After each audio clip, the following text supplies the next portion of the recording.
Monica, bakit ka tumawag ng ganitong oras?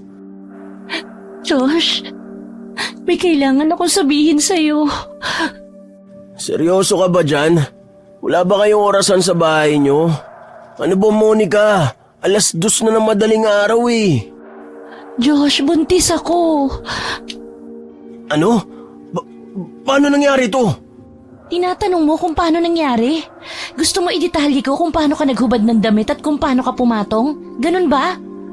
Hindi ka pa ulyanin para makalimutan mo. Niliteral mo naman eh.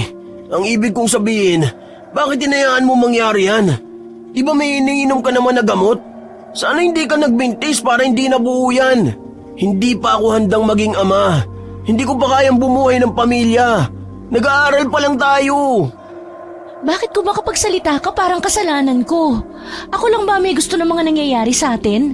Kung hindi ka pa handang maging ama, edi sana hindi mo ako pinakialaman. Sarap mong murahin din eh. Intindi mo naman ako.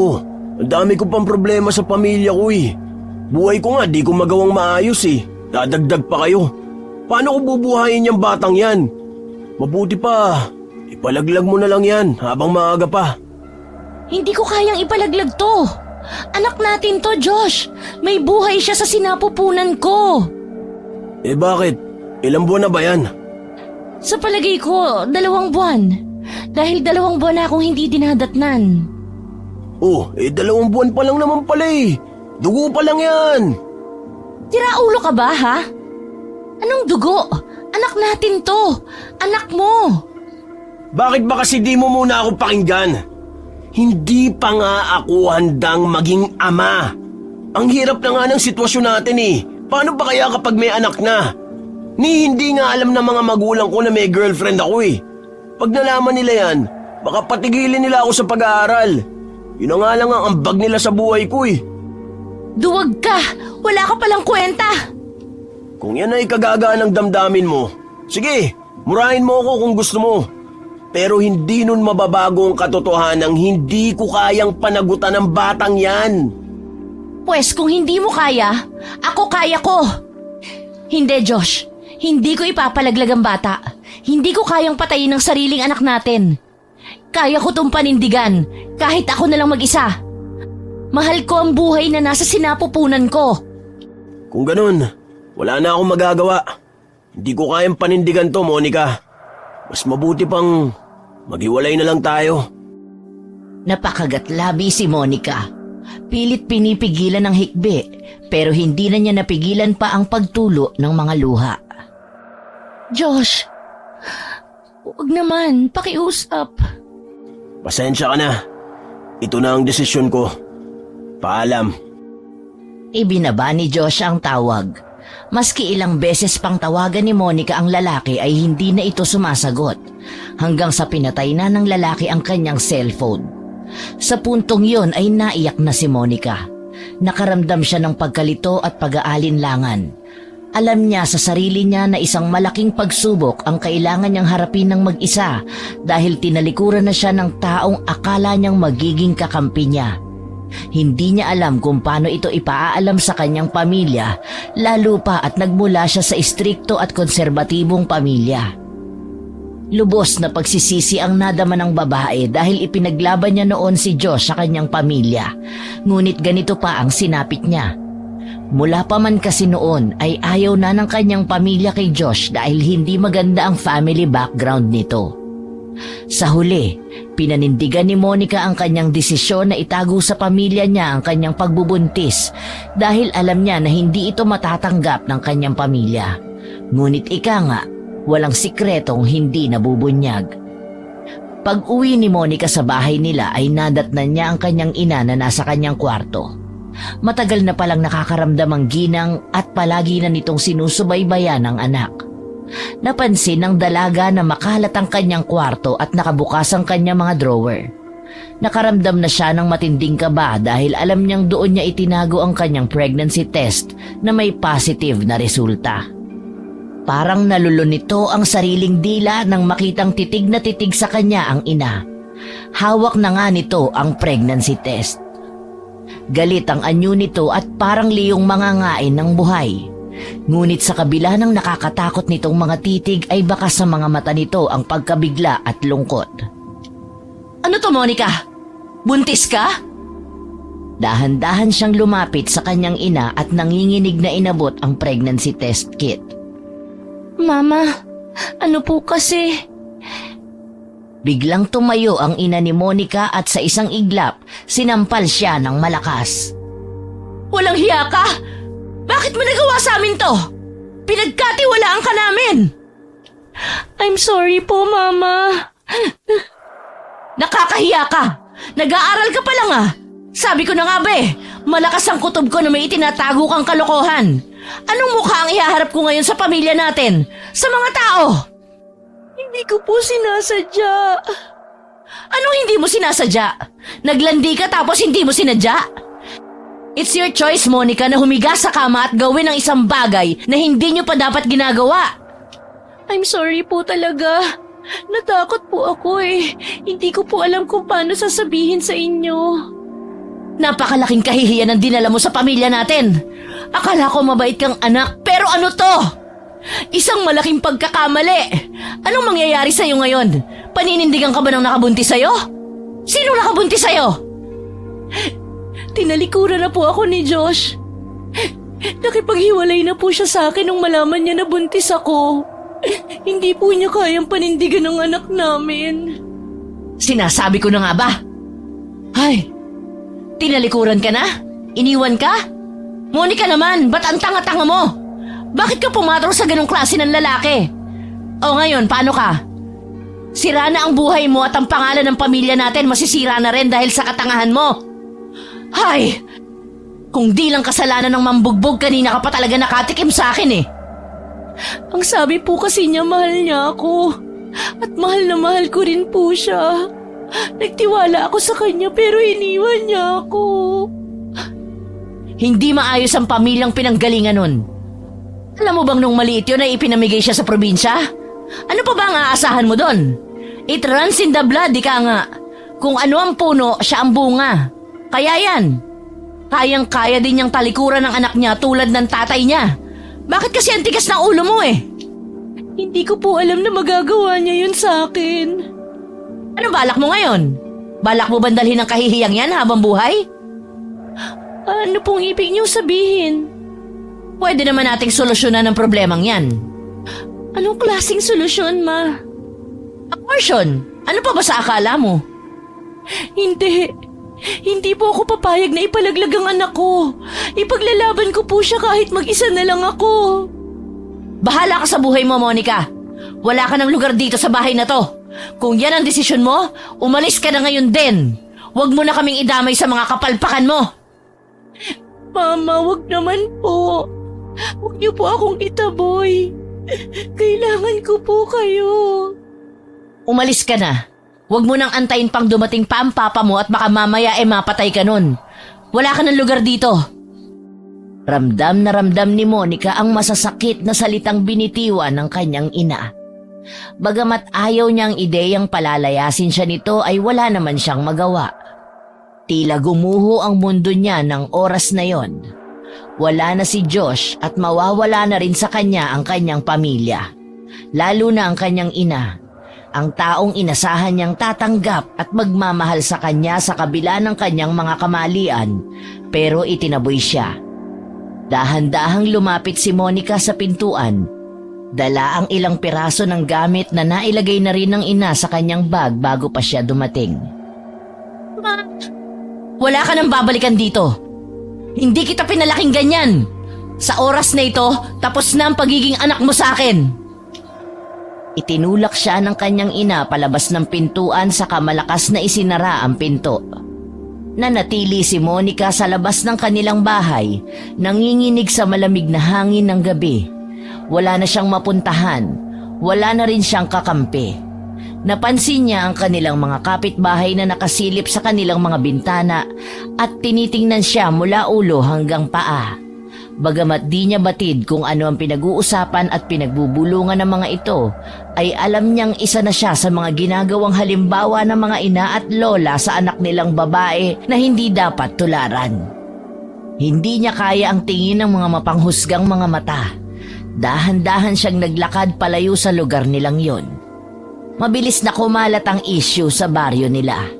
Naging pulutan si Monica ng mga tsismosa at dahil kalat na nga sa barangay ang pagbubuntis ng dalaga at ang pagpapalaya sa kanya ng kanyang ina ay nakarating ito kay Josh.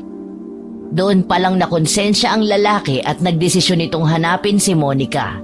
Naawa at nag-alala din itong bigla. Naisip niyang makipag-ayos na lang ulit at iuwi na lang ito sa probinsya upang maalagaan ng kanyang mabait na ina. Hinanap na nga ni Josh ang nobya at nakita niya ito mag-aalas 5 ng hapon sa harap ng simbahan. Nakaupo ito sa isang sementadong upuan, tulala at parang kay Rami ng iniisip. Monica? Josh? Ay, mabuti naman at nakita na kita. Bakit ka nandito? Hinahanap mo ko? Mag-usap tayo. Gusto kong humingi ng tawad sa'yo. Ano? Hindi ko gets. I'm sorry sa lahat ng mga nasabi ko sa'yo. Niloloko mo ba ako? Ang dami kong iniisip ha, huwag ka nang dumagdag. Kung ayaw mo sa anak ko, fine. Wala akong pakialam. Sandali lang. Makinig ka muna sa akin. Naiintindihan ko kung saan ka humuhugot. Alam kong nakagawa ko ng isang malaking pagkakamali. Gusto ko lang makipag-ayos, mahal. Sinungaling ka. Alam ko na kung ano ang plano mo. Hindi mo na ako maluloko. Nabigla lang ako. Ngayon nakapag-isip-isip na ako. Nagising na ako sa katotohanang magiging isa na nga akong tatay. Please, patawarin mo na ako. Para sa anak natin, para sa'yo. Gagawin kong lahat para ipakita sa'yo na totoong sinasabi ko. Anong plano mo? Sumama ka na sa akin sa probinsya. Doon tayo maninirahan ng tahimik. Hindi ko alam kung magtitiwala pa ako sa'yo. Monica, mali ako. Pero seryoso ako ngayon. Paninindigan ko kayong dalawa ng anak natin. Gusto ko kayong protektahan. Nandito ako humihingi ng tawad at umaasang bibigyan mo ako ng pagkakataon na itama ang mga pagkakamali ko. Natatakot ako. Baka kung anong gawin mo sa akin. Hindi. Mahal kita, Monica. Baka naman gusto mo lang ako isama tapos ang plano mo pala ipalaglag doon ng bata. Hindi ko gagawin yun. Nandun ang tatay at nanay ko kaya imposibleng mangyari yun. Ano? Oo, tama ka nang narinig. Iuuwi na kita sa bahay namin. Ano, sasama ka ba? Oo at hindi lang ang sagot. Oo na, ang kulit mo naman eh. Pagdating nila sa probinsya, ang inaasahan ni Josh ay sasalubungin siyang masaya ng kanyang mga magulang. Pero hindi na ang kanyang tatay at nanay ang naroon sa kanilang bahay, kundi ang kanyang tiyahin na kapatid ng kanyang ama. Ipinagtapat nito sa kanya na sabay na namatay ang kanyang mga magulang dahil sa aksidente. 2 taon na ang nakakaraan. Doon niya napagtanto na kaya pala matagal na siyang hindi nakakatanggap ng mga sulat mula sa mga ito ay dahil patay na sila. Halos 5 taon na rin na wala siya sa probinsyang yon. At ang tanging komunikasyon nila ay sulat at pagpapalitan ng text message pa dati. Sumama ang loob niya sa kanyang tita. Tinanong niya ito kung bakit hindi man lang sinabi sa kanya pero sinungitan lang siya nito at sinabihang wala rin naman siyang maitutulong kung sakaling malaman niya ang nangyari. Sinumbatan pa siya nitong ampon at wala ng karapatan sa pamamahay ng kanyang mga magulang. Wala rin daw siyang naiambag sa kanyang pamilya, kaya't hindi siya maaaring maghangad ng anumang bahagi sa ari-arian ng mga magulang nito. Pinalaya sila doon dahil hindi na raw magiging responsibilidad ng mga kamag-anak ni Josh dahil wala na raw ng tumayong magulang nito at binilinan silang huwag nang bumalik pa roon. Nung una ay nakipagmatigasan pa si Josh pero sa huli siya na lang ang nagpaubaya dahil pinagtulungan na siya ng lahat ng kamag-anak nila. Isang bagay lang ang natanggap niya na anilay bili ng kanyang ama na ipinamana sa kanya. Isa yung kwintas na hindi niya alam kung para saan. Saan tayo pupunta ngayon? Hindi ko pa alam. Masyadong magulo ang isip ko, Monica. Gabi na. Natatakot na ako. Huwag kang mag-alala. Nandito naman ako eh. Hahanap na lang tayo dito ng matutuluyan. Pero saan naman tayo dito hahanap? Tingnan mo, hindi mo ba napansin na parang ang tahimik ng lugar na ito? Saka nakasarado na ang mga kabahayan. Ang dilim din ng mga kalsada. Shh, halika na. Huwag ka nang masyadong mag-alala. Sinubukan nilang kumatok para sana magtanong kung maaari silang makituloy kapalit ng pera, ngunit wala ni isa ang nagbukas ng kanilang tahanan. Ang mga pinto at bintana ng bawat katuki nila ay nakasarado na, maging ang mga ilaw ay nakapatay na rin, gayong halos mag-aalas 7 pa lamang ng gabi. Makakahanap din tayo ng matutuluyan. O ito, isuot mo muna tong jacket para hindi ka lamigin. Sigurado ka ba? Di ba lumaki ka dito? Wala ka bang alam na bukid na merong mga kubo, ganon? Baka naman pwedeng dun tayo makituloy muna. Gabi naman at siguradong walang mga tao na gumagamit. May mga bukid dito dati, pero hindi ko alam kung may mga kubo pa. Matagal na rin kasi kung di nakakauwi dito sa amin eh. Sana meron, Josh. Napapahagod na rin ako eh. Baka mapano ang anak natin kapag nasobrahan ako sa pagod at stress. Kapit ka lang. Matatapos din ang gabing to. Patuloy silang naglakad hanggang sa nakarating sila sa dulo ng baryo. Tahimik doon at parang mga huni lang ng mga kulisap at panggabing ibon ang maririnig. Habang nag-iikot sa paligid, napansin nila ang isang lumang bahay na nakatago sa likod ng mga matataas na puno. Ang bahay ay may mga lumang pader pero mukhang matibay pa. Okay na ba sa ito, Monica? Isang gabi lang naman eh. Okay na rin, kesa naman sa malamig at mahamog na kalsada tayo matulog. Kahit medyo nag-aalangan ng dalaga sa itsura ng bahay, ay sinabi na lang niya sa nobyo na ayos na sa kanya yon. Ayaw din naman kasi niyang stress si Josh dahil alam niya na pagod na rin ito tulad niya. Ang kabuuan ng bahay ay madilim at tanging ang liwanag lang ng nag-iisang dala nilang flashlight at mga ilaw ng cellphone ang kanilang pang-ilaw. Tingnan mo kung may tao. Mukhang wala naman. Tignan mo, tahimik nga ng paligid. Imposibleng may tao dyan. Baka matagal na itong abandonado. Subukan mo muna magtao po bago tayo pumasok. Baka kasi matrespassing tayo. Mahirap na. Hindi yan. Pero sige, para mapanatag ka. Tao po! May tao po ba dyan? Nang walang sumagot ay lumapit na ang magkasintahan sa may pinto at dahan-dahang kumatok. Wala talagang tao dito. Teka, at bubuksan ko na ang pinto. Wala bang ahas dyan? Hindi ko alam. Tignan na lang natin sa loob. Pero sana wala. Huwag na kaya tayong tumuloy. Parang di ako palagay sa bahay na yan eh. Maghanap na lang tayo ng iba. Sure ka ba? Oo. Paalis na sana ang dalawa para maghanap ng ibang bahay o kubo pero bigla namang bumuhos ang napakalakas na ulan. Wala nang mapagpipilian ng dalawa kundi ang pumasok sa abandonadong bahay na nakita. Ngunit laking gulat nila nang mailawan na mali sila ng akala sa bahay. Malinis at maayos sa mga kagamitan sa loob. Medyo amoy alikabok nga lang. Okay naman pala dito eh. Tara, libutin natin. Tignan na rin natin ang kwarto kung ayos ba. Mahal, wala bang multo rito? Siyempre wala. Ikaw talagang tanda-tanda mo na nagpapapaniwala ka pa sa mga ganyan. Para kasing mabigat yung... Nag-o-overthink ka na naman eh. Huwag ka kasing isip ng negatibo. Walang multo, mahal. Lumang bahay lang to kaya ganun ang amoy. Saka dahil dulo na ng baryo kaya naman walang kuryente. Saka ang lakas ng ulan sa labas. Hindi ko naman sinasabi na umalis tayo ah. Sinasabi ko lang naman kung anong nararamdaman at nakikita ko dito. Oo nga. Pero kasi kahit di mo sabihin, alam ko na ayaw mo dito. Huwag ka na kasi mag-alala, nandito naman ako eh. Hindi kita pababayaan. Isipin mo, mas okay na to, may masisilungan tayo. Mabuti pa, magpahinga na tayo. Ayusin na lang natin ang higaan.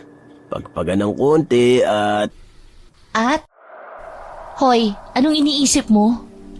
Uy, kunwari pa siyang di niya alam. Kunwari, di niya gusto. Yak! Magtigil ka nga. Mabuti pa tong sahig na lang ang linisin natin. Ayoko dyan sa kama, no? Mamaya niyan, may surot pa dyan. Humanap na lang tayo ng mga pwede nating pangsapin. Ako nang bahalang maglinis at mag-ayos. Relax ka lang dyan. Nilinis na nga ni Josh ang sahig nang makahanap ng walis tambo na nakasabit malapit sa may pintuan ng kwartong pinasok nila.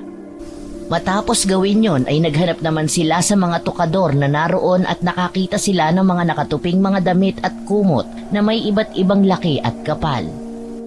Nakatulog na sila pagkatapos dahil sa labis na pagod.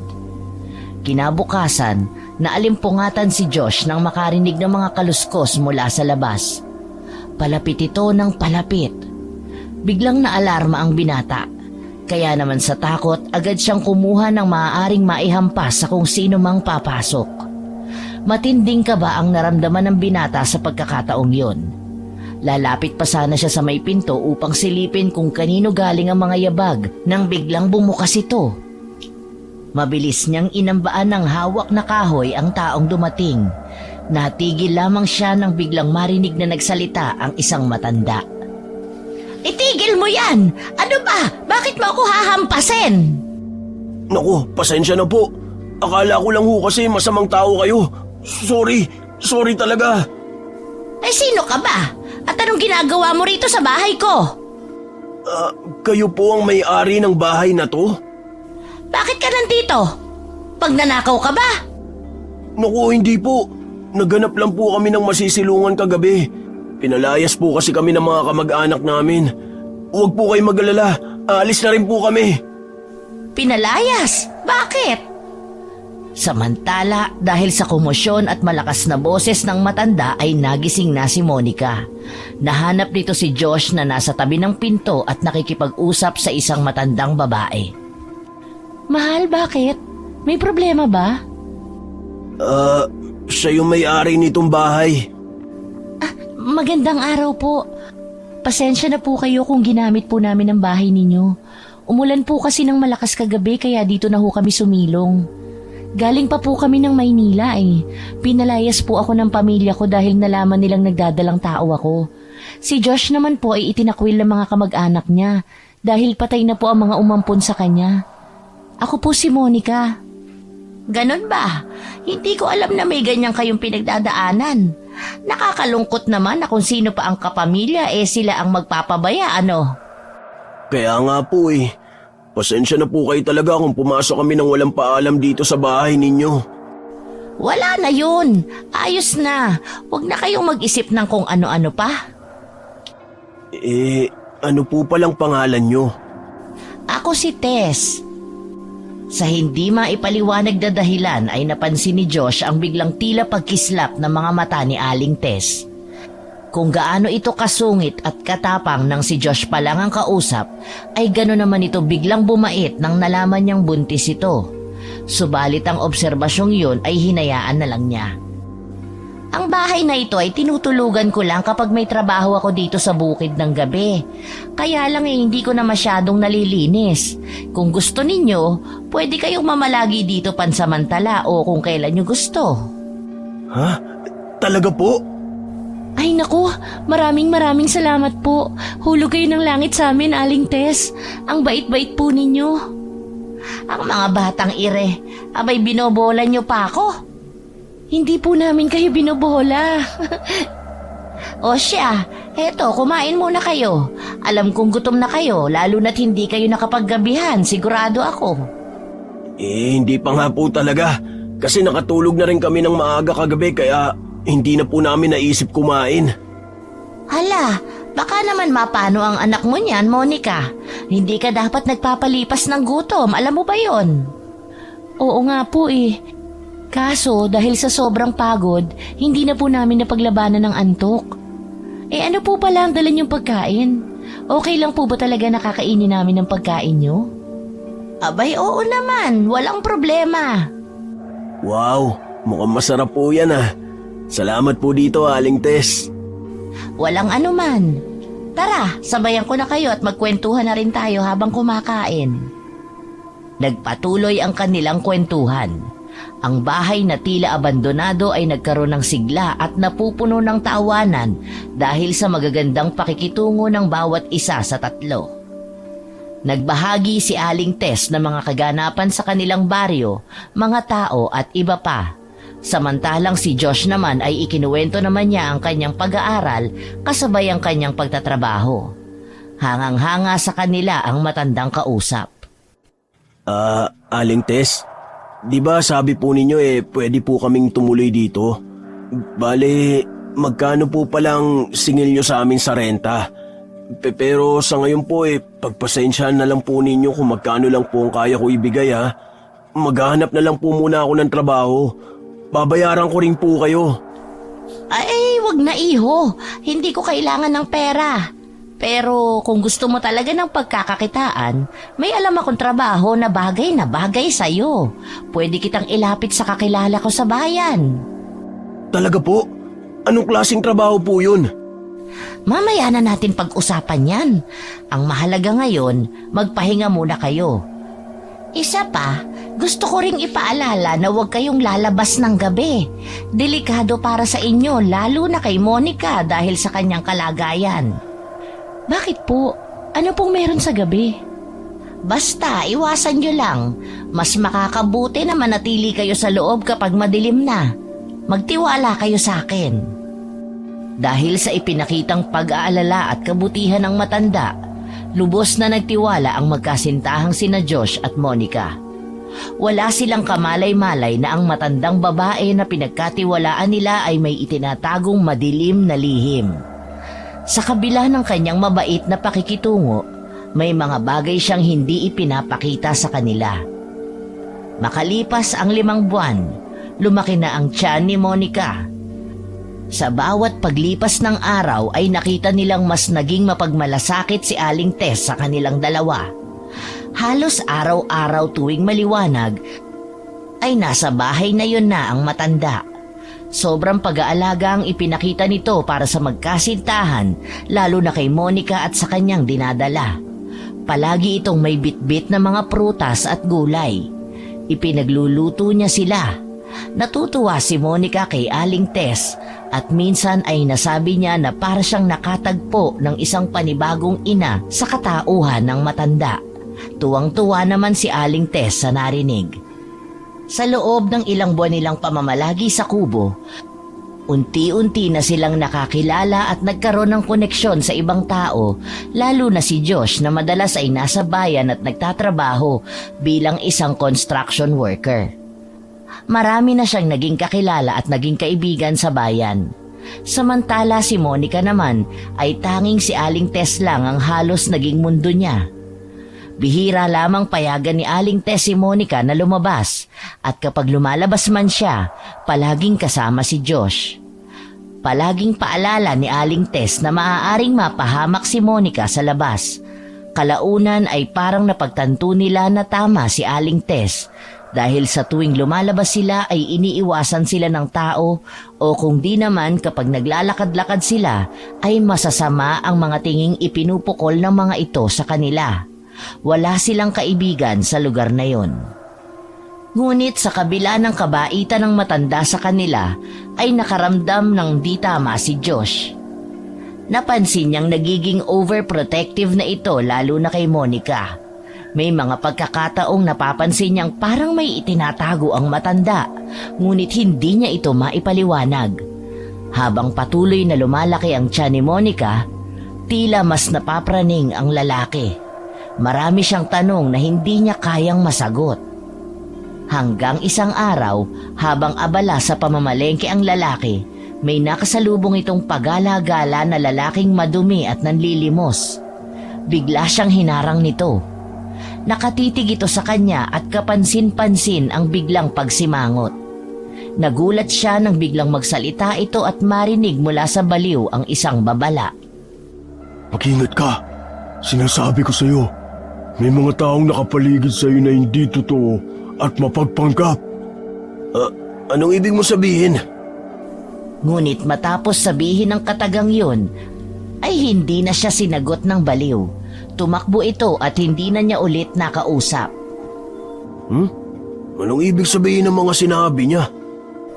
Habang sinusubukang iproseso ang mga sinabi ng lalaki, biglang pumasok sa isip ni Josh si Aling Tess. Nagsimulang bumilis ang tibok ng kanyang puso. Posible kayang si Aling Tess ang tinutukoy ng lalaking yun? Pero paano? Napakabait niya sa amin Kaya imposibleng... Nagsimulang bumuo ng mga haka-haka ang isip ni Josh. Naalala niya ang lahat ng kakaibang bagay na napansin niya kay Aling Tess. Ang sobrang protektibong ugali nito, ang palaging pagpigil kay Monica na lumabas, at ang tila madilim na lihim sa mga mata ng matanda. Teka, bakit ba ako kinakabahan ng ganito? Parang pakiramdam ko may mali. Bigla siyang napaisip na paano nga kung nagkukunwari lamang sa kanila ang babae at peke ang ipinapakita nitong kabutihan sa kanila. Hindi niya maiwasang mag-alala at magduda sa intensyon ng matanda. Magmula nung nangyari yon, palagi nitong tinitingnan ang bawat kilos ng matanda. Gusto man sana sabihin ni Josh sa kanyang nobya ang nangyari sa palengke, ay hindi niya magawa dahil nararamdaman niyang tila napapalapit na ito sa matanda. Panayampuri nito dito kapag nag-uusap sila. Masaya palagi ang nobya kapag nakakasama ito at di niya kayang sirain yon. Kaya naman maski gulong-gulo na ang isip niya ay hindi pa rin niya masabi. Dahil hindi mapakali ay tumungo ulit siya sa palengke para hanapin yung baliw pero nabigo siya. Balita niya sa mga taong nakasalubong at napagtanungan ay mahirap daw talagang mahanap ang eksaktong lugar nito dahil palipat-lipat na mga bayang pupuntahan at paminsan-minsan lang bumabalik. Sinabihan na rin siya na huwag maniwala sa sinabi nito dahil baliw at lahat ng sinabi noon ay puro kabaliktaran ang nangyayari. Hindi alam ni Josh kung sino ang paniniwalaan niya pero iba rin ang kutob niya kaya kahit nag-aalinlangan ang kanyang isipan, patuloy pa rin siya sa pag-obserba sa matanda. Hanggang isang araw habang naglalakad siya pauwi, muli niyang nakita ang baliw. Nakatago ito sa matataas na damo, takot na takot habang nakatanaw sa bahay na tinutuluyan nila. Nabaling ang tingin niya sa gawing yun at nakita niyang inaalalayan ng matandang babae si Monica. Napakunot ang kanyang noo dahil sa nakikita niya wala namang dapat nakatakutan. Nilapitan niya ang baliw, pero bago pa siya makalapit, tumakbo na ito at nagsisisigaw. May aswang! Aswang yung matanda! Aswang yan! Kakainin niya ang sanggol! Natatakot ako! Aswang siya! Madaming aswang sa baryong to! Ayoko dito! Umalis na kayo! Takbo na! Takbo! Sandali lang! Hintayin mo ako! Hinabol ni Josh ang baliw. Pero nang tuluyan na itong makalayo ay saka naman siya nagsisi dahil iniwan ulit niya ang nobya sa matanda. Mabilis siyang naglakad hanggang sa makarating sa bahay. Nakita niya roong nakangiting naghihintay ang dalawa. Josh! Mabuti naman at nandito ka na. Teka, bakit hingal na hingal ka at basang-basa ng pawis yung damit mo? Anong nangyari sa'yo? Wala naman. Tumakbo lang kasi ako kanina Tapos may nakasalubong ako. Tumakbo ako pabalik dito kaya napagod ako. Ano? Hindi ko maintindihan. Ano ba kasing nangyari? Bago pa makasagot si Josh ay biglang nagsalita si Aling Tess na nasa tabi ni Monica. Mamaya nyo na pag-usapan yan. Mabuti pa tara na muna sa kusina at kumain na tayo ng tanghalian. Kanina pa ako nakaluto Halina at kumain na muna tayo. Salamat po, Aling Tess. Tamang-tama, gutom na rin kami. Pagod na rin si Josh. Ay naku, walang anuman. Halina't sabay-sabay na tayong kumain. Naghanda ako ng espesyal para sa inyo, lalo na para sa magiging baby ninyo, Monica. Sige na, Josh, tara na. Kailangan mo rin ng pahinga at kain. Oo, sige. Pagpunta nila sa kusina ay naamoy na nila ang mabangong aroma ng ulam na inihanda ni Aling Tess. Isang nakakatakam na sinabawang putahe yun. Tahimik lang si Josh na kumakain habang pinagmamasdan ng palihimang matanda na abala sa pag-aayos ng kanilang kakainin. Bahagya pa siyang nagulat nang abutan siya ni Aling Tess ng mangkok. O, kain na kayo, lalo na ikaw, Monica. Kailangan mong kumain ng marami para malusog ang baby mo. Kahit hindi po ninyo sabihin, mapapalaban po talaga ako sa kainan dahil tulad ng dati, mukhang masarap na naman tong niluto ninyo. Ang bait niyo po talaga. Habang kumakain ay patuloy na naglalaro sa isip ni Josh ang sinabi ng lalaking baliw. Minsan pa niyang hinabol ng tingin ang matandang babae. Iniisip kung may koneksyon ba o katotohanan nga ba ang sinabi nito sa matanda. "Oh Josh, ayaw mo ba sa ulam? Kanina ka pa natutulala dyan at hindi ginagalaw ang pagkain." Pasensya na po. Marami lang akong iniisip. Pero gusto ko ang luto ninyo. O siya, kung totoo ang sinasabi mo, kumain ka na. Kailangan mong magpalakas para sa pamilya mo. Habang nakaupo at kumakain, ay inisa-isa sa isip niya ang kanyang mga napansin sa matanda. Una, biglang naging mabait ito nang malaman ang kwento nilang dalawa at nalaman na buntis si Monica. Pangalawa, masyado itong maalaga sa kanyang nobya. Mas higit pa sa tunay na ina ang pag-aalaga nito kay Monica. Buong araw na naroon sa kanila ang matanda at nag-aasikaso sa kanila. Nagtataka na rin siya kung bakit ganun ito makitungo sa kanila, gayong wala naman silang maibibigay na anumang kapalit. Pangatlo ay nabanggit ng matanda noon na nagtatrabaho ito kapag gabi. Hindi rin naging malinaw ang mga sagot nito sa kanila kapag nagtatanong. Nagagalit pa ito kapag nangungulit siya. Pang-apat, saka lamang ito kumakain at nakikisabay sa kanila kapag ito ang nagluto ng ulam. Pansin din niya na hindi naglalagay ng kahit na bawang, luya at asin ang matanda. Naging maayos naman ang maghapon nila ng araw na yon hanggang sa nagpaalam na ulit si Aling Tess sa dalawa. "O sige mga anak, uuwi na ako ha. Baka hinahanap na ako ng mga anak ko eh. Bukas ulit no?" Salamat po ulit, Aling Tess. Lagi po kayong nandyan para sa amin. Walang anuman mga anak. Basta't mag-iingat lang kayo, lalo na ngayong malapit ka ng mga anak. Nang magsimulang maglakad ang matanda ay nakaramdam ng malamig na hangin sa kanyang batok si Josh. Napatitig siya sa likod habang papalayo ito. Josh, okay ka lang ba? Para ka namumutla May sakit ka ba? Wala, Monica. May iniisip lang kasi ko eh. Pag-usapan natin mamaya kung okay lang sa'yo. Okay, sige. Pagkatapos nilang maghapunan, inayos na ni Monica ang kanilang pinagkainan habang si Josh ay nakatulala at parang kay dami ng iniisip. Napansin niyo ni Monica pero hindi na siya nagtanong. Matapos ang ilang sandali ay inaya na ni Monica si Josh na pumasok na sa kwarto para magpahinga. Pagkahiga ay agad napansin ng babae na muling nananahimik ito at parang hindi mapakali sa higaan. Bakit parang ang lalim ng iniisip mo? Kanina ka pa hindi mapakali dyan. Ano ba talagang problema, Josh? Kanina, bago ako dumating para magtanghalian, may nakasalubong akong lalaki. Hindi na kasi mawala sa isip ko yung mga sinabi niya sa akin eh. Ha? Sinong lalaki? Hindi ko kilala. Parang wala sa sarili. Parang baliw. Pero may sinabi siya sa akin na hindi ko makalimutan.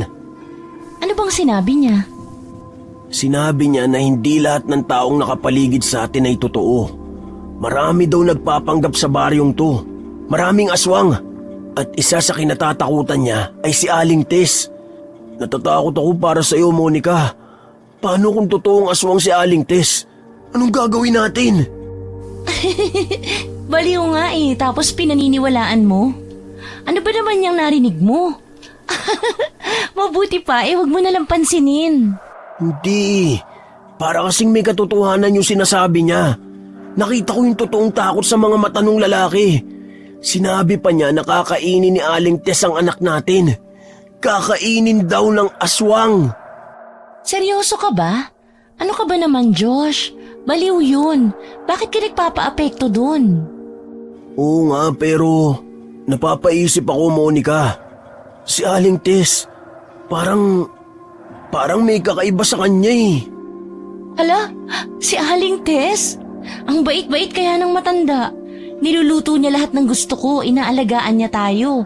Bakit mo naman biglang iniisip na may kakaiba sa kanya?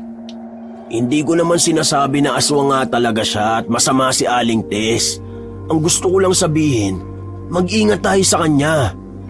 Monica, hindi pa natin siya lubos nakakilala. Ni isa sa mga kamag-anak niya wala pang nagpunta o sumilip dito. Maghapon siyang nandito at nakabantay sa'yo. Di mo ako masisisi kung iisipin ko na parang may mali sa sobrang kabaitan na ipinapakita niya. Wala namang mawawala sa atin kapag hindi tayo masyadong magtiwala sa kahit kanino, di ba? Alam mo, napaparaning ka lang kasi malapit na akong manganak. Nag-aalala ka siguro ng malala. Okay si Aling Tess, wala kang dapat na ipag-alala. At saka kung aswang siya, di dapat nun pa niya ako sinaktan. Alam mo naman na... Oo, tama ka. Baka nga napapraning lang ako. Pero please lang mag-ingat ka pa rin. Huwag kang magpapadala masyado sa kabaitan niya. Sige na, huwag ka nang mag-alala. Safe tayo dito. Lahat ng pangangailangan natin na ibibigay ni Aling Tess. Basta, relax ka lang. Oo, Monica, relax lang ako. Pero mag-ingat pa rin tayo, Fine, mag-iingat ako. Mabuti. Sige na, magpahinga na tayo. Maya-maya ay naramdaman ni Monica ang mainit na yakap ni Josh. Ramdam niya ang init ng katawan nito sa kanyang likod. Ilang sandali pa ay nakatulog na ang dalawa. Josh, gising. Ha? Parang may tao sa labas. Kanina pa ako nakakarinig ng mga kaluskos na parang nanunubok. Hoy, bumangon ka dyan. Tingnan mo. Please. Ano? Bakit ko naman titingnan? Hayaan natin siya dyan. Kung tao man yan, di naman yan makakapasok sa bahay. Sarado ang mga pinto at bintana natin. Pero sige, huwag kang mag-alala. Akong bahala. Pumangon si Josh at kinuha ang itak na palagi niyang inilalagay sa ilalim ng kama nila. Maya-maya ang mga kaluskos ay naging parang tunog ng kinukuskus ang pader. Ano ba yun? Bakit ganun ang tunog? Sige mahal, huwag ka na lumabas. Baka kasi mabangis na hayop yan. Baka mapahama ka pa. Sisilipin ko lang. Diyan ka lang. Paglapit ng lalaki sa may bintana ay agad na amoy niya ang isang nakakasulasok na amoy na parang patay na hayop. Halos masuka siya sa baho. Tiniis niya yon at dahan-dahang iniangat ang bintana. Dahil maliwanag ang buwan ng mga oras na yon, kitang-kita niya ang isang kakaibang nilalang na ikinukuskus ang matatalas na kuko sa pader. Biglang nakaramdam ng takot si Josh dahil alam niya sa unang tingin pa lang na hindi tao o mabangis na hayop ang gumagawa nun. Parang aswang! May aswang nga! Mabilis niyang nilapitan sa kama ang kasintahan. Ano? Anong nakita mo? Huwag ka magugulat May aswang sa labas! Ha? Aswang? Seryoso ka ba? Oo, nakita ko! Ang pangit ng itsura niya! Nakakatakot tapos mahahaba ang kuko niya! Anong ginagawa niya dito? Ako ba ang sadya niya, Josh? Paano ang baby natin? Baka mapano siya? Mabuti pa mag-impake na tayo! Aalis tayo sa bahay na to! Walang tanong-tanong na nagsimulang mag-ayos ng gamit si Monica. Samantalang si Josh naman ay abala sa pagtingin-tingin sa paligid. Naging alerto sa anumang pwedeng gawin ng nilalang. Hindi pa man sila nakakabawi ay bigla na lang may kumalabog sa kanilang bubungan. Josh, ano yun? Ano na naman yun? Hindi ko alam. Baka may nahulog lang. Biglang lumakas ang kalampag at tila binabayo na ito ng paulit-ulit ng kung anumang nilalang na nasa itaas. Parehong napasigaw na ang dalawa. Hindi na halos makayanan ni Monica ang takot na kanyang nararamdaman ng mga oras na yon. Diyos ko! Josh! Nang makita ng dalawa na nagsisimula ng masira ang ilang bahagi ng bubong, ay mabilis niyang hinatak si Monica. Monica, halika! Kailangan na nating umalis dito! Hawak kamay, dahan-dahan silang lumabas ng kwarto. Sinubukan nilang hindi makagawa ng anumang ingay. Naglakad sila sa labas sa masukal na daan at binalak na magtago sa dilim. Umaasa silang masasalisihan nila ang aswang. Ay, salamat naman at hindi tayo napansin ng aswang. Huwag ka munang maingay. Agad napansin ni Josh na tila nagpapaikot-ikot lamang sila sa lugar. Nagtataka siya kung bakit dahil alam niya na diretso lang ang daan sa dulong bahagi ng baryo na yun. Kapag naglakad ay makikita rin ang mga kabahayan ng mga taong nakatira doon. Walang kaalam-alam ang dalawa na nasa ilalim na pala sila ng mahika ng kinatatakutang aswang. Bilisan mo, Monica. Kailangan natin makalayo at makatakas dito. Josh, kanina pa tayo lakad ng lakad pero bakit parang pabalik-balik lang tayo? Kanina ko pa nga rin napapansin yan eh. Nalilito na rin ako, Monica. Sumasakit ang tiyan ko. Aray. Kapit lang, mahal. Makakaalis tayo ng ligtas dito. Halika, mabuti pa magtago muna tayo sa malaking puno na yon. Tara! Palapit na sana sa puno ang dalawa pero bago pa man nila marating yon, ay biglang lumitaw mula sa kung saan si Aling Tess. Saan kayo pupunta? Lalayas kayo sa bahay ko? Aling Tess, tulungan niyo kami. May aswang sa bahay. Aswang? Oo, may aswang sa bahay niyo. Alis na po tayo dito. Makukulit talaga ang mga yon. Sinabi ng huwag makialam eh. Ano? Anong sinabi mo, Aling Tess? Kilala mo ba ang mga yon? Hindi lang kilala, mga kapamilya ko pa. Sinasabi ko na nga ba eh. Hindi talaga maganda ang kutob ko sa'yo at sa pinapakita mong kabutihan sa amin. Halika na, Monica!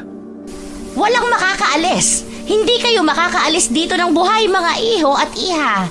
Alam niyo kung bakit? Ang lugar na ito ay sakop ng kapangyarihan ko. Anong kailangan nyo sa amin? Ito na ang itinakdang araw para kunin ko ang inalagaan ko. Anong inalagaan? Ano bang ibig niyo sabihin, Aling Tess? Matagal na akong natatakam sa tiyan mo. Alam niyo bang mas masarap ang sanggol na nasa sinapupunan kapag inalagaan ng isang aswang? Hindi! Kaya pala mabait kayo sa akin at alagang-alaga. Yun pala lahat ng yun ay may kapalit. Abay, oo naman. Wala nang libre ngayon, iha. Lahat ng naitulong ko sa inyo, ang anak mo ang bayad.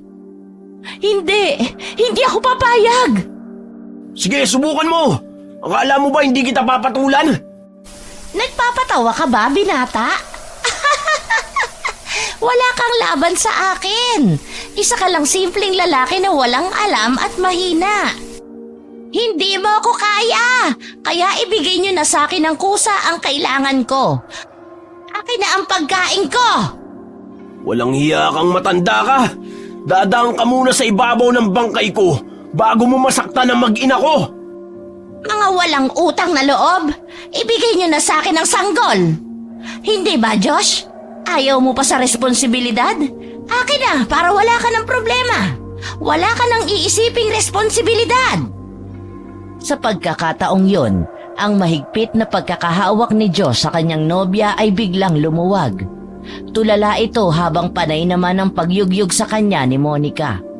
Hindi alam ng dalawa na nahihipnotismo na ng matandang aswang ang binata. Sa harap ni Monica, nag-iba ng anyo si Aling Tess. Isang nilalang na nababalot ng itim at makapal na balahibo ang katawan. Mayroon itong mga matutulis na pangil na tulad ng salobo. Nanlilisik din ang mapupulan niyang mga mata at ang bibig ay naglalaway. Mabilis din ang kanyang mga kilos. Sa isang iglap ay nasa tabi na ito ni Monica at hinawakan siya sa braso. Walang laban ang dalaga sa lakas nito. Maski pumalag siya ay nadala pa rin siya ng aswang at biglang winakwak ang kanyang tiyan. Hindi! Kitang-kita ni Josh ang nangyari sa kanyang mag-ina. Nakita niya ang nobyang nakatingin sa kanya na umiiyak at nanghihingi ng tulong. Gusto man tulungan ng lalaki ito, hindi niya magawa dahil hindi siya makagalaw o makapagsalita man lang. Hanggang sa lapitan siya ni Aling Tess, pinagkakalmot ang kanyang mukha at sinaksak ang kanyang puso. Kinuha nito ang puso ng lalaki. Dahan-dahang bumagsak si Josh sa damuhan at nakita niyang kinain ng matandang babae ang kanyang puso. Josh! Gising! Binabangungot ka! Gising! Sa lakas ng sigaw ni Monica, biglang napabangon si Josh, hingal na hingal, basang-basa ng pawis at halatang natataranta. Walang sabi-sabing niyakap niya agad si Monica, mahigpit at tila takot. Monica, patawarin mo ako. Naging pabaya ako. Di man lang kita na ipagtanggol. Patawad, mahal. Dahil sa akin namatay ka. Nabigla si Monica sa kakaibang ikinikilos ni Josh. Nalilito siya kung ano ang sinasabi nito at kung ano nga ba ang nangyayari. Bagaman naguguluhan, niyakap niya ito ng mahigpit at pilit pinapakalma ang nobyo sa pamamagitan ng mahinang tapik at hagod sa balikat ng lalaki. Josh, ano bang sinasabi mo? Buhay ako! Ligtas tayo! Ba't ka ba nagkakaganyan? Monica, yung panaginip ko napakasama. Ayoko mangyari sa iyo yun. Ano bang napanaginipan mo? Pwede mo ikwento sa akin. Biglang tumahimik si Josh. Gustong-gusto niyang ikwento kay Monica ang kanyang panaginip pero natakot siya. Ayaw niyang bigyan ng takot o stress ang nobya lalo pat nagdadalang tao ito. Sa halip ay sinabi ni Josh na kapag sumikat ang araw kinabukasan ay uuwi na sila sa lungsod at doon na lamang sila magsisimulang dalawa. Nangako ang binata na haharapin nito ang mga magulang ni Monica upang humingi ng kapatawaran at basbas sa kanilang relasyon. Nangako itong aayusin niya ang lahat ng gusot sa nangyari sa kanilang dalawa. Samantala, nang makabalik sa pagkakatulog si Josh ay hindi naman na muli pang dinalaw ng antok si Monica. Hindi niya maintindihan ang kanyang nararamdaman. Bigla niyang naisip na baka kailangan niyang magpahangin para bumalik ang antok. Kaya dahan-dahan siyang bumangon at lumabas ng kwarto. Umupo si Monica sa upuan sa balkon ng bahay. Isinandal ang likod sa malamig na semento. Hinaplos niya ang kanyang tiyan. Pilit pinapakalma ang sarili sa tahimik na gabi.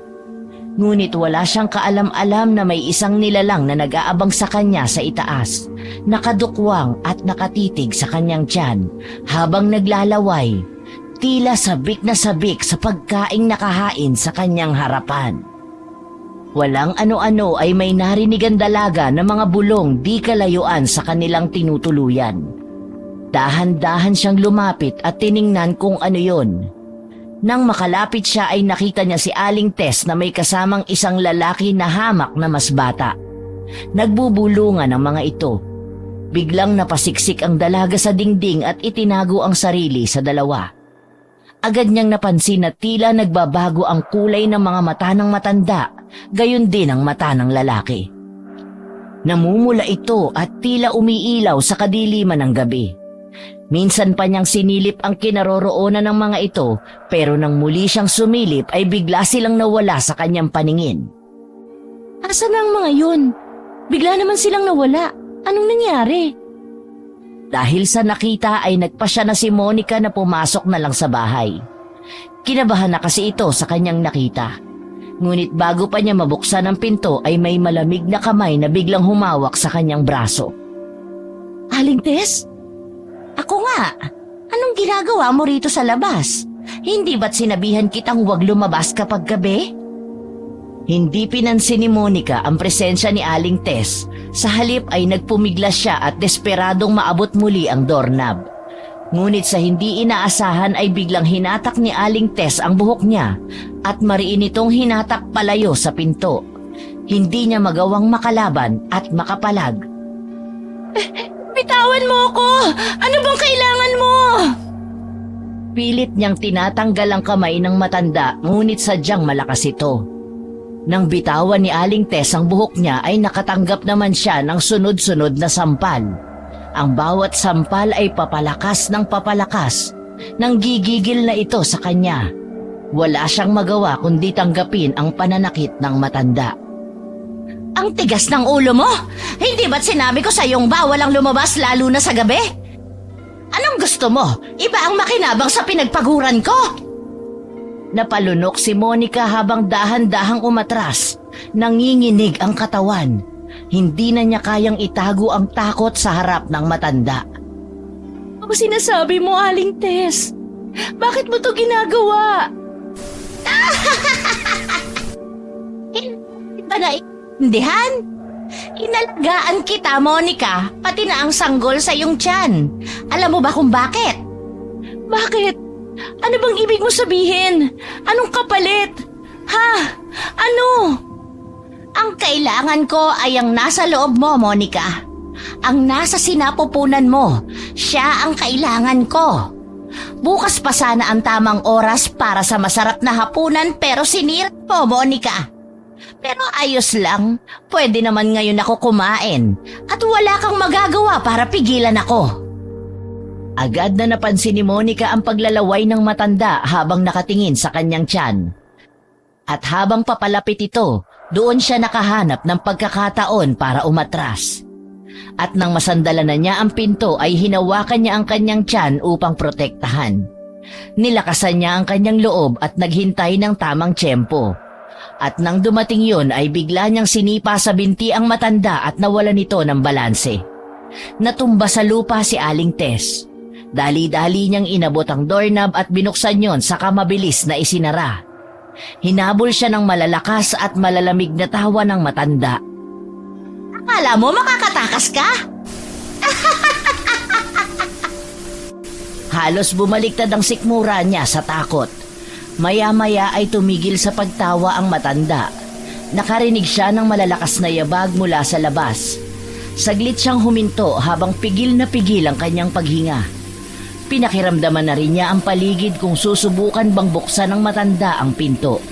Ngunit tanging mga kaluskos lang, tawa at mga mabibigat na yabag ang naririnig sa likod ng pinto. Monica! Monica! Alam kong nandyan ka. Hindi ka makakatakas. Wala ka nang pupuntahan. Lalabas ka rin, Monica. Naglakad ng mabilis pabalik ng kanilang silid ang dalaga. Naabutan niya doon ang kasintahan na mahimbing pa ring natutulog. Nagtaka siya kung bakit tila hindi man lang ito nagising sa kaguluhan. Josh! Gising! Kailangan na nating umalis dito! Ngunit walang naging reaksyon ang binata. Mahimbing pa rin itong natutulog maski malalakas na yugyug na ang ginagawa sa kanya. Josh! Gumising ka na! Pakiusap, gumising ka na! Please, kailangan mo gumising! Josh, ano ba? Monica! Salamat, gising ka na! Salamat talaga! Ano bang nangyari? Bakit takot na takot ka? Si Aling Tess! Papatayin niya ako at ang anak natin! Hindi. Panaginip ba to ulit?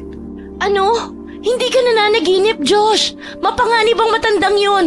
Tama ka sa hinala mo! Hindi siya mapagkakatiwalaan! Balak niyang kainin ang anak natin!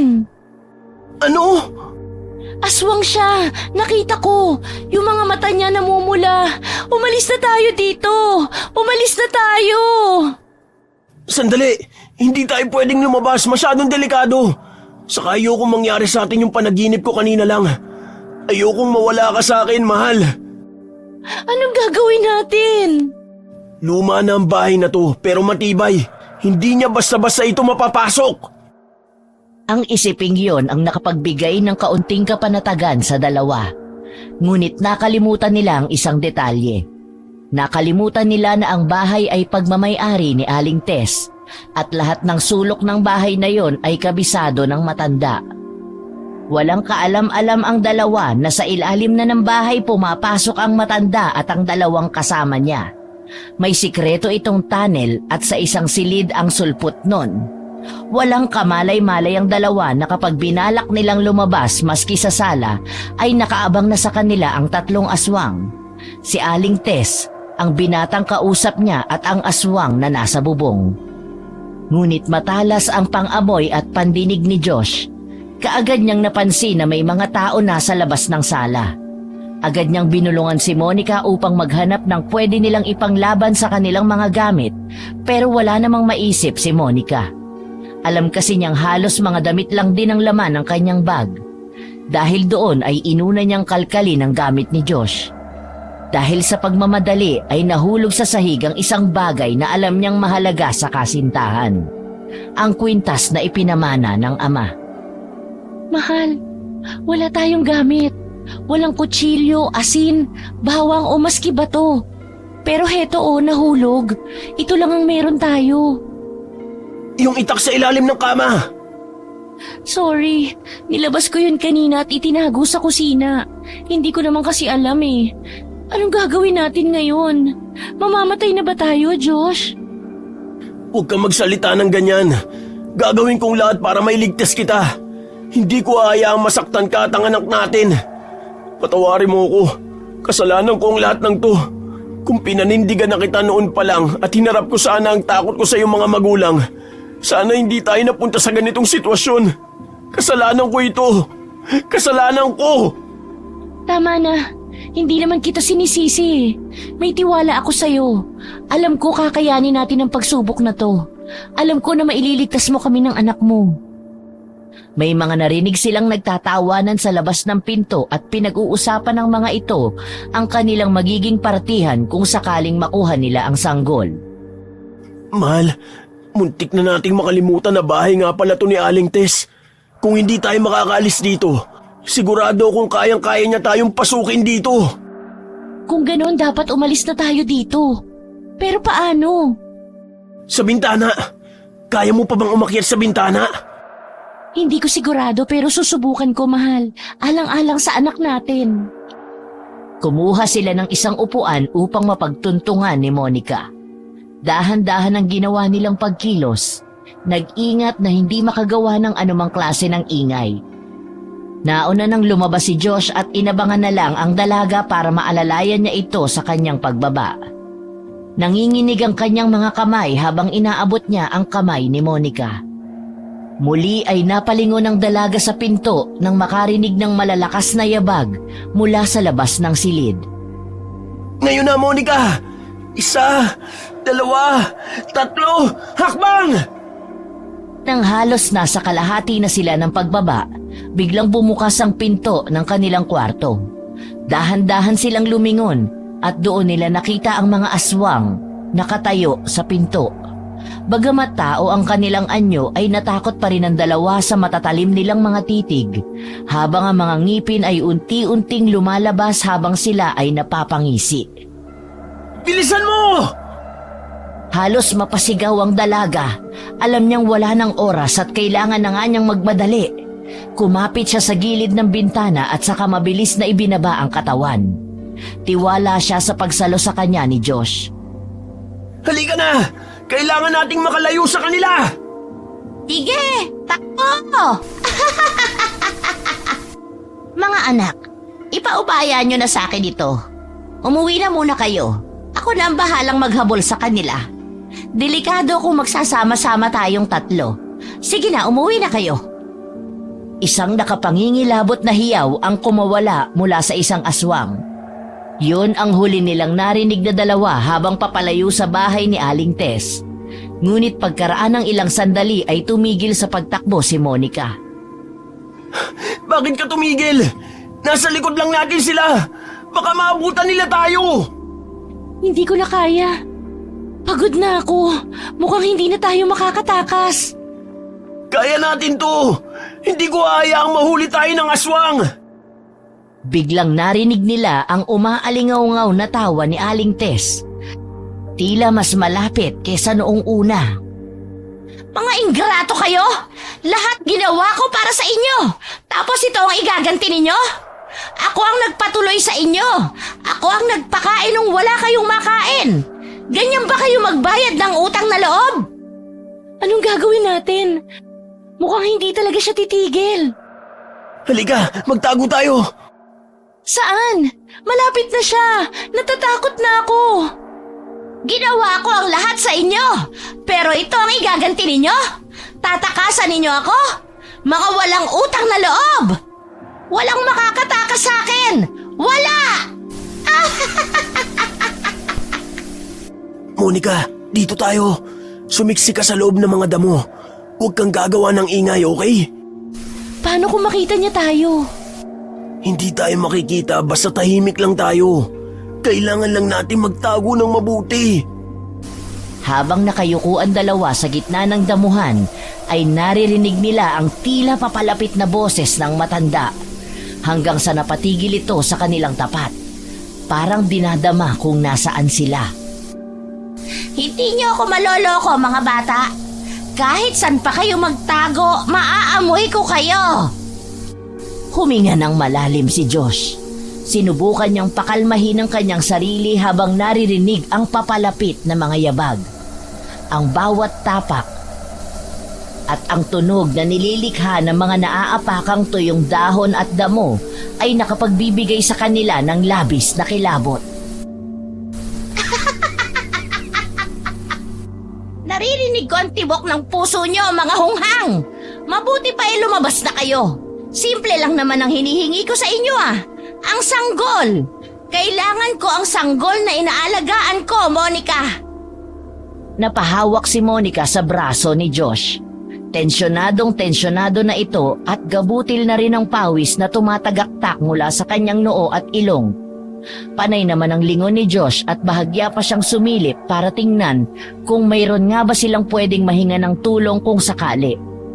Pero nanlumo siya dahil alam niyang ang bahaging yon ay medyo malayo pa ng kaunti sa mga kabahayan. Ang unang bahay mula doon ay nasa halos 300 metro pa. Biglang tumahimik ang paligid. Wala na ba siya? Shh! Huwag ka munang maingay. Biglang may humawi ng damong pinagtataguan nila at tumambad sa kanilang harapan si Aling Tess. Malaki na ang pinagbago ng itsura nito, mas nakakatakot at mas nakakakilabot. Ang kanyang mga mata ay parang sa mabangis na leon, matalim kung tumitig. Meron siyang mga pangil na handang lumapa dahil sa talas at haba. Ganon din ang kanyang mga kuko na kayang-kayang pumunit ng balat at laman ng kanyang mabibiktima. Ang kanyang balat ay maputla at halos nagkukulay abo na napapalibutan ng mga galit na ugat na tila gumagapang sa ilalim.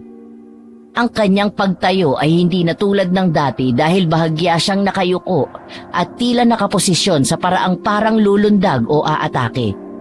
Ang kanyang anyo ay nag-aalanganing tao at halimaw. Akala ninyo hindi ko kayo mahahanap? Nagpupumigla si Monica mula sa pagkakahawak sa kanya ni Aling Tess, ngunit tila bakal ang lakas ng aswang. Bitawan mo siya, Aling Tess! Wala kaming masamang ginawa sa'yo! Wala daw! Wala daw! Paanong wala kayong kasalanan tatakas nga kayo, di ba? Lalayas na kayo dito sa poder ko, di ba? Itatakas nyo ang pinakamasarap na magiging pagkain ko! Hayop ka, Aling Tess! Sabi ko na nga ba, totoong kutob ko na may iba sa'yo. Pakawalan mo si Monica kung hindi. Wala ka sa posisyon para manakot, bata. Ako ang... Hindi na pinatapos ni Josh ang anumang sasabihin ng matanda. Hinawakan niya ang kamay ni Monica at pilit inaalis doon ang pagkakahawak ni Aling Tess. Ngunit ang hindi nila inaasahan ay biglang nagbago ulit ng anyo ang matanda sa harap nila. Mas naging mukhang isang halimaw, mas nakakatakot. Nilabas na nito ang totoo niyang wangis bilang isang aswang. Naging isang mabagsik na dambuhalang aso. Si Josh na handang-handang lumaban ay biglang nakaramdam ng panghihina dahil sa takot habang nakatingin sa aswang. Napaatras siya habang ang mga kamay ay nanginginig. Monica, hindi natin to kaya. Hindi. Wala tayong laban. Huwag kang sumuko! Kailangan nating lumaban! Hindi tayo pwedeng basta nalang magpatalo! Tignan mo siya, Monica. Anong magagawa natin sa ganito? Wala tayong laban. Masyado siyang nakakatakot. Halos bumigay na sa takot si Josh lalo na't palapit na ng palapit ang aswang sa kanila. Halos napaluhod na ito sa lupa at tila sumusuko na dahil sa kawalan ng pag-asa. Samantalang si Monica kahit nanginginig sa takot ay pilit hinihila si Josh para tumayo. At sa kahihilan niya, ang kwintas na nakatago sa loob ng kanyang t-shirt ay biglang tumambad sa paningin ng aswang. Josh, tignan mo! Kaagad napansin ni Monica na ang galit na dambuhalang aso ay biglang napaatras nang makita ang kwintas. Parang bigla itong nawala ng tapang. Napakunot ang noo ni Josh.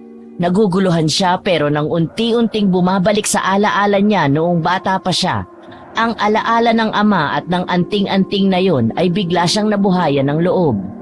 Madalas ikwento sa kanya ng kanyang ama na yun ay malakas na pangontra sa mga masasamang elemento tulad ng mga aswang, barang, kulam at engkanto.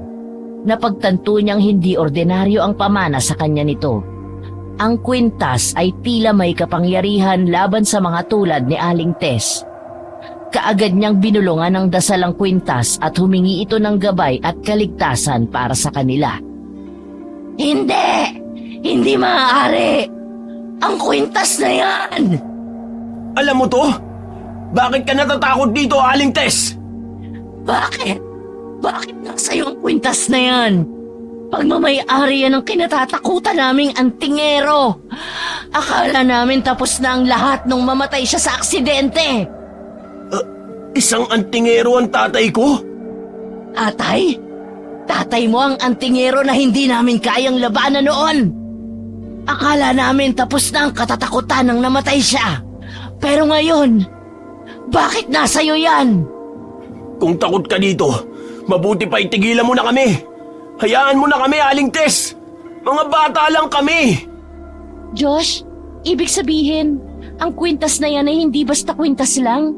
Gamitin natin yan panlaban sa kanya. Munti ko nang makalimutan. Totoo, natatakot kami sa antingero, pero wala na siya.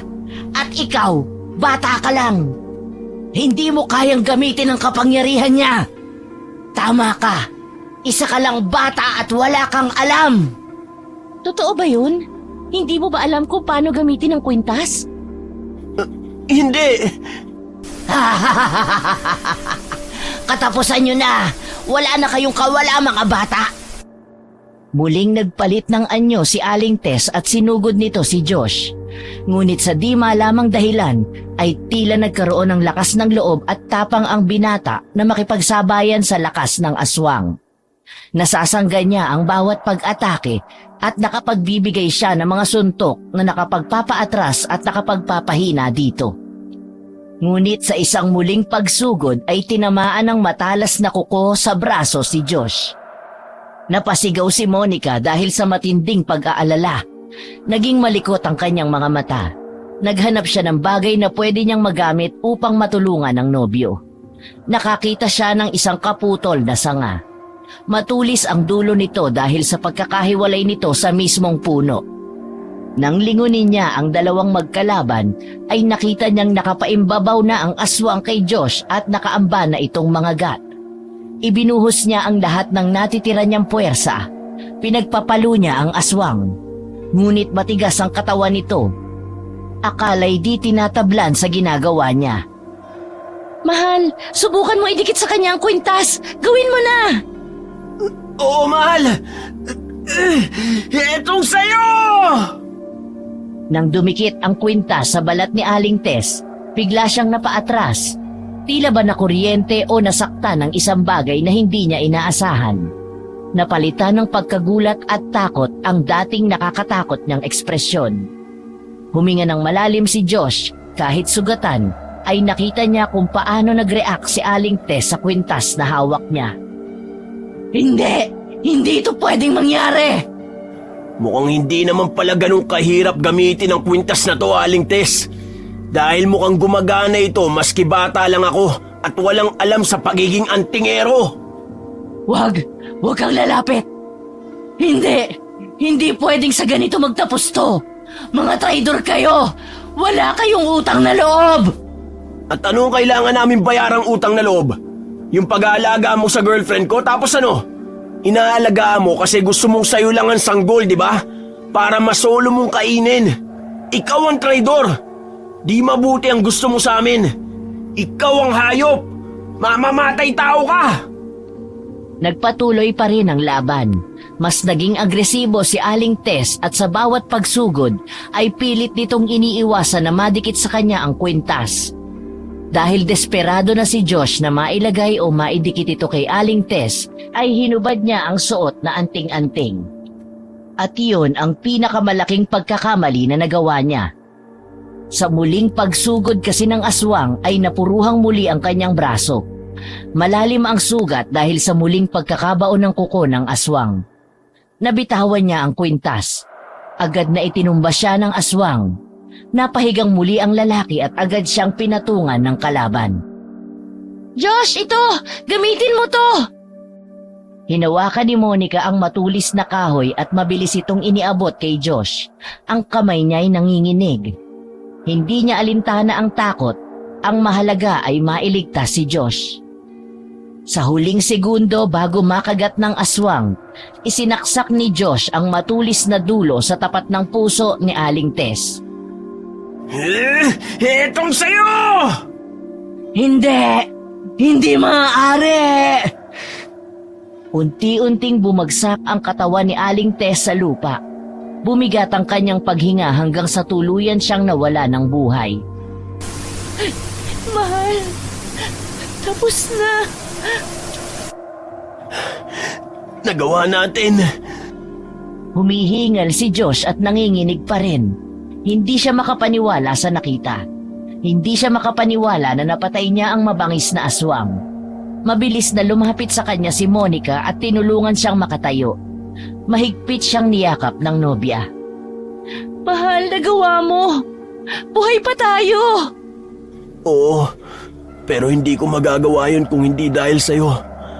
Salamat, mahal ko. Teka, yung kwintas. Eto oh, pinulot ko na. Malaki ang naitulong nito sa ating dalawa kaya wag mo nang huhubarin. Si tatay, kahit hindi niya ako tunay na anak at kahit patay na siya, nagawa pa rin niya akong protektahan. Mahal na mahal ko sila, Monica. Kahit hindi ko sila tunay na kadugo, sila lang ang tunay na magulang para sa akin. Tama ka. Mahal na mahal ka nila. Mahal ka ng tatay mo. Magmula ngayon, hindi ko na kayo iiwan. Magiging inspirasyon ko ang pagmamahal sa akin ni tatay. Papalakihin ko rin sa pagmamahal ang anak natin, Monica. Salamat. Natigil sila sa pag-uusap nang bigla silang makarinig ng malalakas na alulong ng mga aso.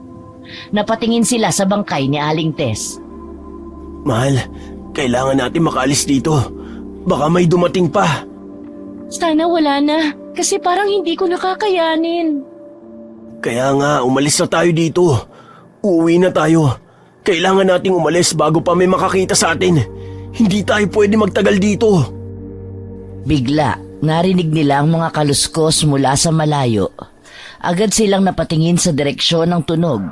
Pareho silang kinabahan. May paparating. Ha? Kailangan na nating tumakbo. Paglipas ng ilang minuto ay narating na rin nila ang mga kabahayan. Sinubukan nilang kumatok pero tulad ng dati ay wala pa ring nangahas na magbukas ng kanilang mga pinto o sumilip man lang sa kanilang mga bintana. Nagpatuloy sila sa paglalakad hanggang sa biglang tumigil si Monica. Humigpit din ang hawak niya sa sugatang braso ng nobyo. Nag-aalalang napalingon sa kanya ito. Ayos ka lang ba? Aray! Ang sakit ng tiyan ko! Manganganak na yata ako, Josh! Manganganak ka na? Teka, pigilan mo muna! Hindi ko kayang pigilan. Ano ka ba? Hindi ko na kaya. Sobrang sakit. Sa di inaasahang pagkakataon, isang kubo ang biglang lumiwanag. Nagbukas ito ng kanyang ilaw at pamaya-maya ay lumabas ang isang matandang babae. Lumapit ito at nagpakilala sa dalawa. Nag-alok ng tulong. Ngunit dahil sa nangyari ay nagdalawang isip si Josh. Bigla kasi niyang naalala si Aling Tess. Hindi niya kilala ang matanda at hindi niya alam kung totoo ang hangarin nitong makatulong. Kayo yung mga dayo na nakatira doon kay Tess, hindi ba? Tawagin niyo na lang akong Lola Maria. Dati akong hilot at matutulungan ko siya sa panganganak. Aswang po si Aling Tess. Baka... Alam ko at alam naming lahat. Akala nga namin aswang din kayo. Hindi po. Ampun po ako ni Mang Tasyo pero nahiwalay po ako sa kanila nang bawiin ako ng mga totoo kong magulang. Ganun ba? Ikaw na ba yun? Naku, pasensya ka na. Hindi kita nakilala. Tulong, Lola! Tulungan niyo ako! Mamaya na po kayo magkwentuhan! Lalabas na po talaga yung baby ko eh! Nararamdaman ko na siya sa ibaba ko! Please, tulungan mo ko! Dahil nakarinig na ng ibang boses sa labas, ang ilang kabahayang malapit na sa kanila ay biglang nagliwanag. Nagsilabasan ang mga tao at lumapit. Minanduhan sila ng matandang babae na ipasok sa loob ng kanyang kubo ang dalaga. Maingat siyang inasikaso ng matanda. Si Josh kasama ang ilan ay naghintay sa labas ng kubo. Maya-maya ay nakarinig na sila ng iyak ng isang sanggol. Pumasok si Josh sa loob at nakita niyang nasa dibdib ni Monica ang isang maliit na sanggol. Lalaki ang anak niyo. Iho, binabati ko kayo. Ay, salamat sa Diyos. Monica, ligtas na tayo. Pwede ko ba kayong matanong? Bakit kayo nandito sa labas dis oras ng gabi? Nalaman po kasi namin na aswang yung si Aling Tess at papatayin niya po kami. Nasaan siya? Napatay ko po siya. Biglang nagliwanag ang mukha ng babaeng kaharap. Mga kasama, patay na ang aswang. Napatay ng batang ito si Tess. Nagbunyi ang mga taong naroon. At doon nila nalaman na matagal na rin kinatatakutan ng mga tao ang pamilya ni Aling Tess. Dahil mula nang mamatay ang antingero sa kanilang lugar, ay naghasik na ito ng lagim sa kanilang baryo. Wala nang nagtangkang lumaban sa mga ito. Kaya ang tangi na lang nilang ginagawa ay ang pagsasara ng kanilang mga pinto at bintana at ang paglalagay ng mga proteksyon sa mga ito upang hindi sila mabiktima ng pamilya ng mga aswang. Ang mga taong naroon, nagpapasalamat ng marami sa binata. Nang sumikat ang araw, agad na nilinis ng mga tao ang kalat mula sa nagdaang gabi. Inilibing nila ang bangkay ni Aling Tess at nangako sa dalawa na wala silang alam. Wala silang nakita at walang bangkay na natagpuan sa kanilang baryo. Hinayaan na nilang makaalis ang mga ito ng malinis at tila walang patayang nangyari sa baryo. Kasabay ng pagkamatay ni Aling Tess ay ang biglang pagkawala din ng kanyang mga anak. Malamang ay umalis na ang mga ito at nagpakalayo-layo na. Tinulungan ng mga tao sina Josh na makapunta sa ospital upang magamot at ganun din upang ma-check up ang sanggol at si Monica. Matapos nilang magamot ay tuluyan na nga nilang nilisan ang bayang yon. Bagamat maraming pinagdaanan, natutunan nilang ang tunay na pagmamahal at tapang ang susi sa kanilang kaligtasan at tagumpay. Sa kanilang pagbabalik sa Maynila, naisipan nilang magpakita sa pamilya ni Monica at handang-handa nang harapin sila ni Josh para humingi ng tawad at hingi na rin ang kamay ni Monica. Kabadong-kabado ang binata at inihanda na rin niya ang sarili sa masasakit na salita o pananakit sana ng mga magulang ng kanyang nobya. Pero ang hindi nila alam ay matagal nang nangungulila ang mga ito sa kanilang anak. Matagal na rin nilang napatawad ang dalawa. Hinihintay na lamang nila ang pagbabalik ng kanilang anak kasama ang kanyang bagong pamilya.